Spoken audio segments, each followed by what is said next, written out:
What's up mga katropang sakristan? Today is May 16, Friday. Time check tayo mga katropa, 8 AM in the morning. Kaya gising na natin. And don't forget na magpasalamat kay Lord dahil sa ngayong araw na to. And yun, si Miming gising na rin. Ka muna dyan, Miming. Yan. So bilang sakristan mayor, dahil may serve tayo ngayong araw, tagtungo kagad tayo dito sa computer ko para gawin yung panalangin ng bayan at yung panalangin para sa Santo Papa. So bilang sakristan mayor, trabaho natin or tungkulin natin na ayusin yung mga gagamitin at yung mga babasahin at yung mga panalangin na gagamitin sa banal na misa. So yan mga katropang sakristan, palis na tayo niyan. Time check 9 in the morning. Medyo maaga pa, 11 AM pa naman yung mass. So babiyahe pa tayo papuntang simbahan. So ayan, shout out kay Ambu. Sana may mag-donate ng bagong baterya ni Ambu para magamit na. So ayan, napansin ko dahil mawawalan na ako ng gas. So dumiretso muna tayo dito sa may Petron, Pampanga para magpagas. And ayan yung bago nating sakristan, si Herald James Pahila. So shoutout sa'yo.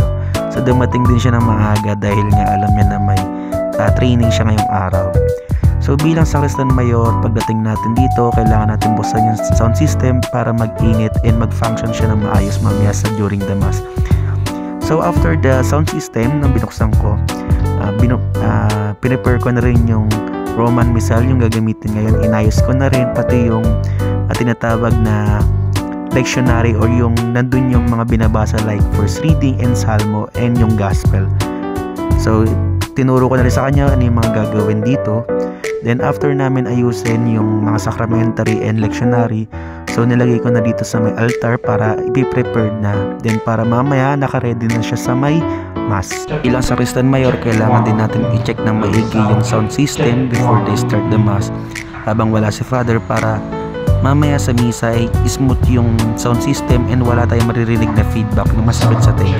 So isa sa mga gawain nating sakristan mayor yan. So yan, habang wala pa si Father, may ilang minutes pa ako. So ginawa ko, nagplantya na muna ako ng surplice dahil medyo nalukot ito sa pagkakatupi. So pinalantya ko na habang wala pa si Father.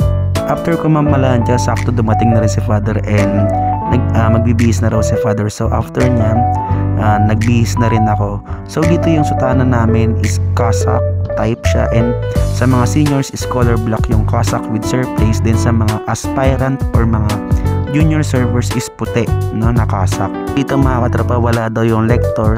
Alam naman natin ng sakristan isang napaka-talented na tao. Minsan tayo yung lector, minsan tayo yung choir.